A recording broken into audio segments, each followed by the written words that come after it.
This is Danny Flexen here for Seconds Out. Delighted to be joined by the new British middleweight champion, Brad PAULS.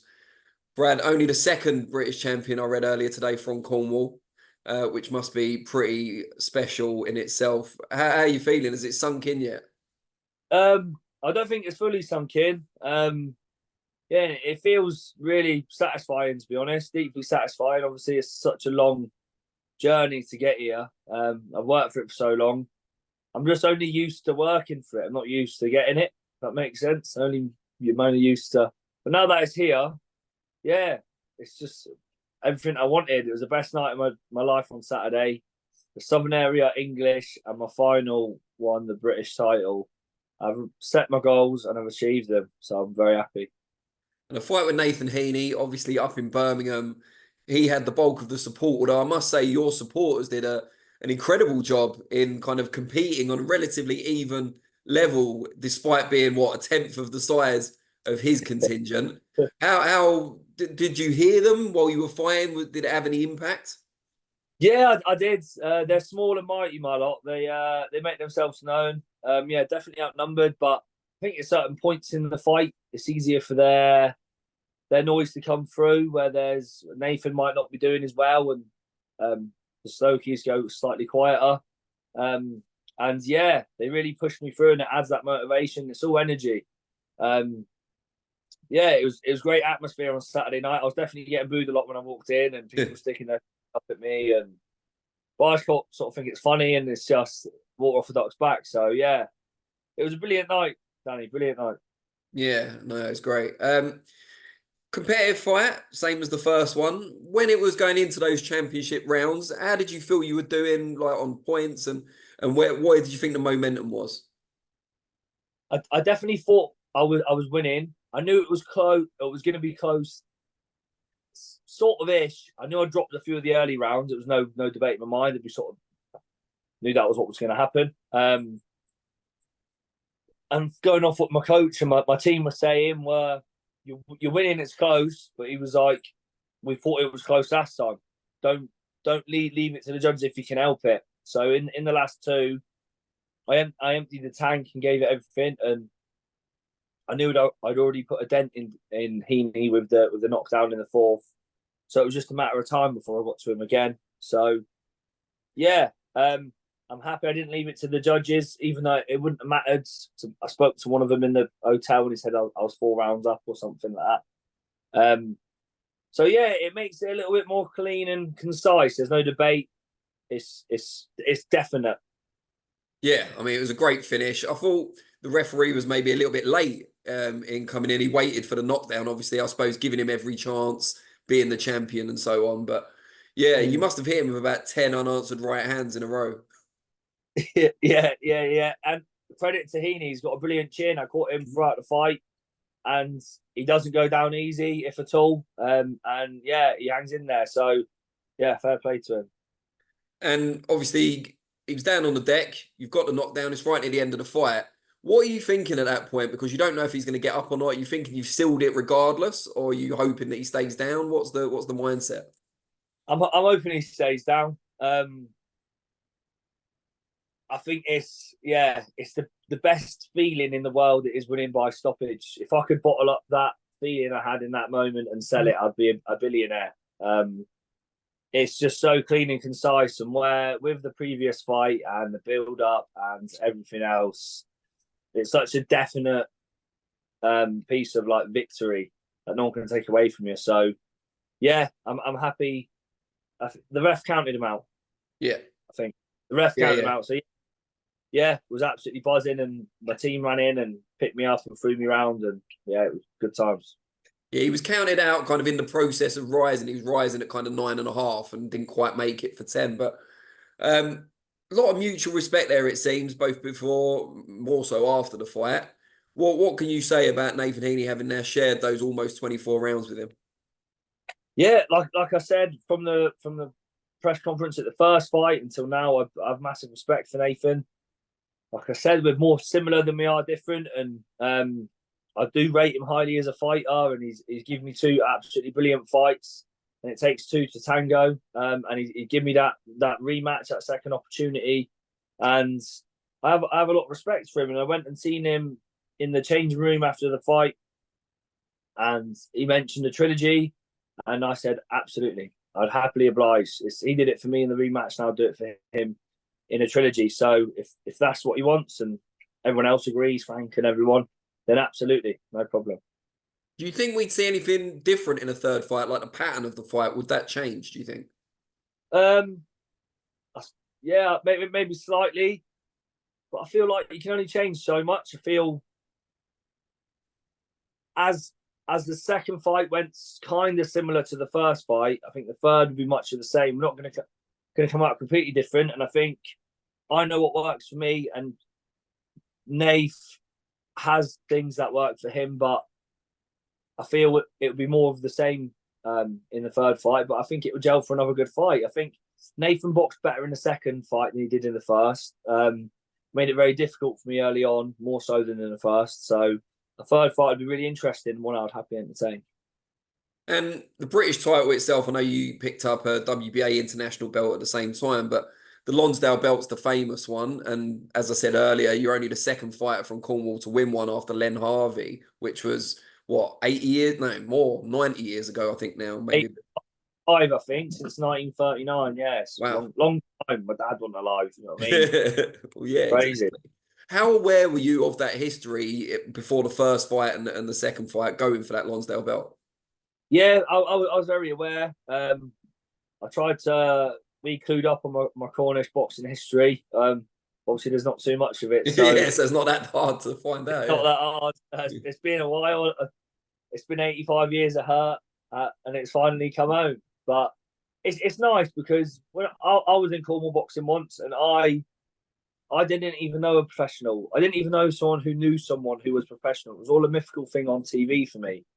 And then I think now it would be different if there, for a young lad out there in Nuki boxing right now, he can see it can be done. It's there. I've done it. There's a path there, and it didn't exist when I was younger. So if I had anything positive during my career, then so be it.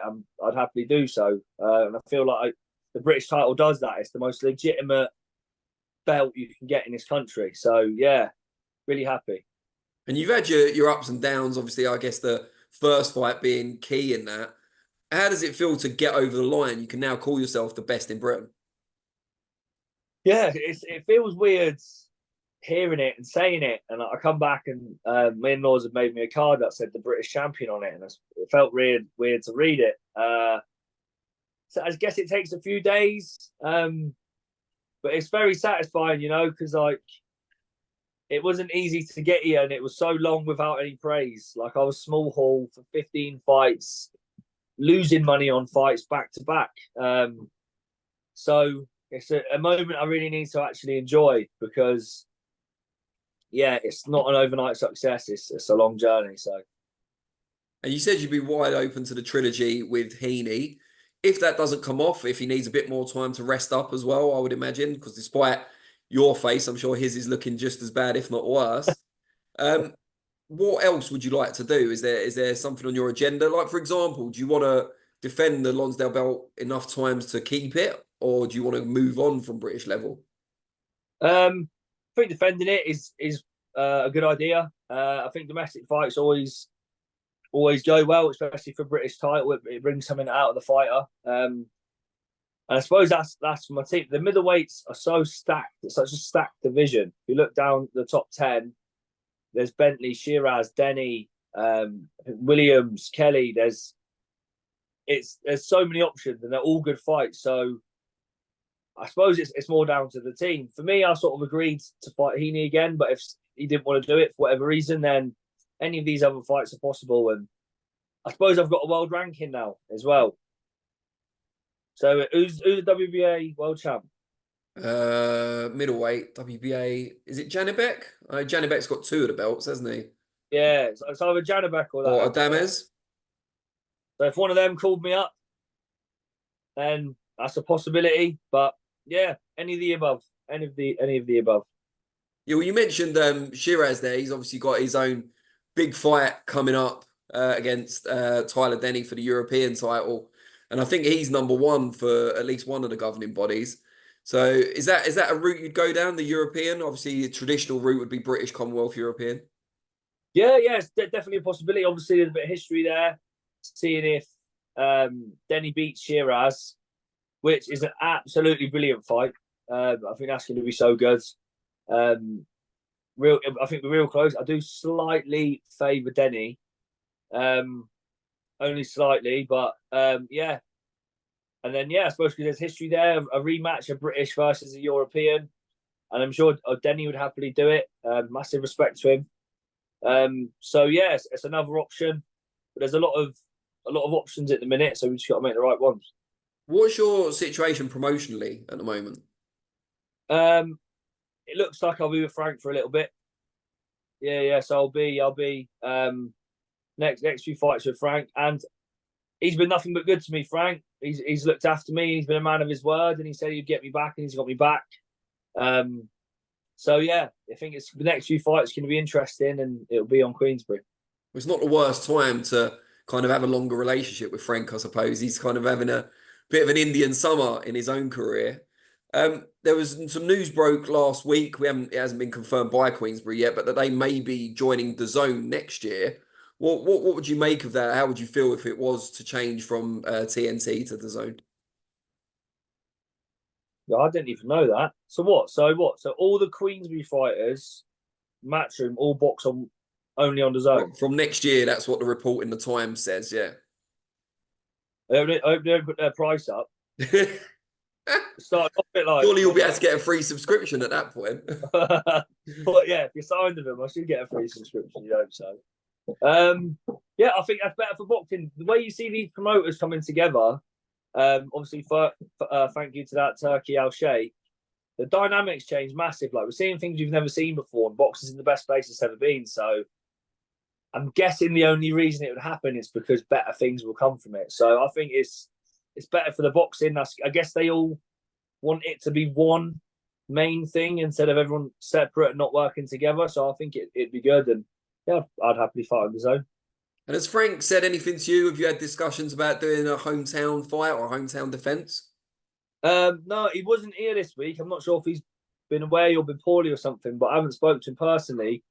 But we've had this conversation for years, even with me and Steve. So, but how it works is Cornwall doesn't have the right hospital to the infrastructure with the neurological unit. Exactly, yeah. The closest one's Derriford, and I've picked my brains. We've looked at the Eden project and how close you can get, and do we get 2 helicopters? That might work, and it's faster to the. So we're a bit of a standstill there, but it's a shame, really, because I think I could sell a few thousand tickets if I did so. But I guess it's just one we'll have to figure out. But yeah, one of those.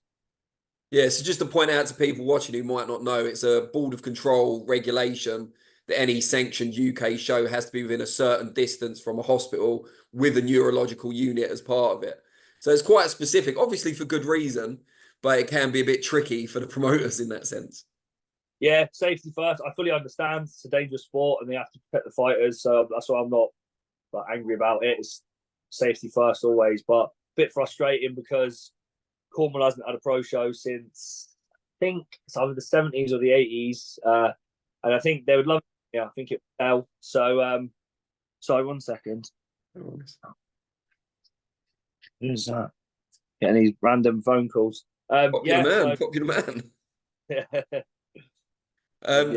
Yeah, so it's unfortunate. But is there anywhere in that sort of southwest area that is, got a big arena and is the sort of place that your fans wouldn't find it too far to go? Maybe Plymouth. We used to do shows in Plymouth. It's an hour and 20 from Newquay. Maybe, yeah. If there's a big one around there, what's the Plymouth Argyle Football Stadium? What's that? I would have no idea what it's called, but yeah, they're the Pilgrims, aren't they, Plymouth, I think? Are they the Pilgrims? Something like that. Just piss them off if I've got that wrong, but yeah.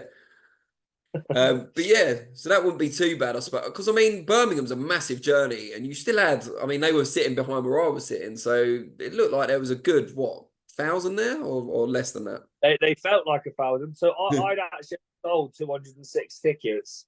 But some people bought tickets off the website, so I had about 230, 240 there. So yeah, and that's it's so expensive for them to come up. They're going to travel, hotel, ticket. So it's difficult. But if it was closer, I think maybe I'd sell a few thousand. I was near Cornwall, and just an issue. Hopefully, we can get past one day, but we'll see. You've kind of not really had that promotional backing that we talked about in the past, not to the extent you've got now. Does that make it sweeter in a way that it has maybe taken you a bit longer because of that, but you've done it without that kind of help, if you like? Yeah, a little bit. It's a little bit more like self-made. I feel like I did my first 15 fights or 7 years on stealth mode in my career. You really go under the radar on small hall unless you're insanely good on social media and you go viral all the time. You're not really going to be seen, and like the masses won't see you. So it's lovely to get a little bit of promotion and backing behind me, so people can see who I am. And it's difficult because when you first turn pro, you just think you're just going to be fighting. You're not. You've got to get into marketing, advertising, and know how to promote yourself. That you're something valuable to the TV to work with. But it'd be good to be working with a promoter to look after me and back me. I haven't really had that before, so hopefully Frank sticks with me and we can build something. And just a little comment on your trainer, Terry Stewart, who's obviously not the most high profile, I think through choice in his case. How much has he done for you in that fight and throughout your career? I could not do it without him. And Terry Stewart is the last of a generation. And you see it all the time, Danny. You have coaches now and they're the first to get an interview. They're dying to get in front of the camera. They make themselves known. They make it more about themselves than they do the fighters, and they're just a glutton for the attention of it all. And Terry's the exact opposite. Yeah. It's fighters first always. He cares about his fighters like they're his family. He doesn't go out seeking the praise, and he doesn't even have social media to post about himself. It's not about that for him. And then after all of that, he's a brilliant coach in the gym with us every single day. Does it as much as we do it with me, Linus, everyone else. He hasn't really got the credit he deserves because he kept himself low profile. But hopefully this belt will give him a bit of acknowledgement. I would be nothing without Terry. He's looked after me for the last nearly 9 years. He's been like a dad. I've seen him more than I've seen my own dad, I think, in my life. Shout out Terry Stewart, what a man. And I'll be with him to the end, 100%. And you mentioned Linus there. You're obviously stablemates and good friends. Same weight class. That's, I wouldn't say awkward at times, but it has meant you've had to wait perhaps in the past. Now he's maybe going to have to wait. How much has he helped you get to where you are? Massively. We're so similar in so many ways, me and Linus. Started at the same time, same weight. The way we go about stuff, our mindsets in training, and we've gone through it all together. And we are just so similar. He has helped me, man. I've learned so much from Linus. He is such a talented fighter. And I was saying to him the other day, he is massively underachieved if he only wins the English. He's way too good to only win an English title. But now things are starting to open up, and by me winning the British leaves my English. Now Linus can go for the English, which will be his foot in the door to get back to the level he belongs at. Linus gives any middleweight in this country their worst night, no doubt in my mind. So it'll be brilliant to see him back and get what he deserves. He's just had a real bad run of bad luck, and that's tough in boxing. It's snakes and ladders, and that's all it takes for you to sit on the side for however long. But now things are moving again, and he's got his fight coming up in September. So the gym's going to be booming. I was saying, you might know the answer to this, I don't know. But in the same gym, has there ever been, in the same way, a British, English, and Southern Area champion in the same gym, same weight?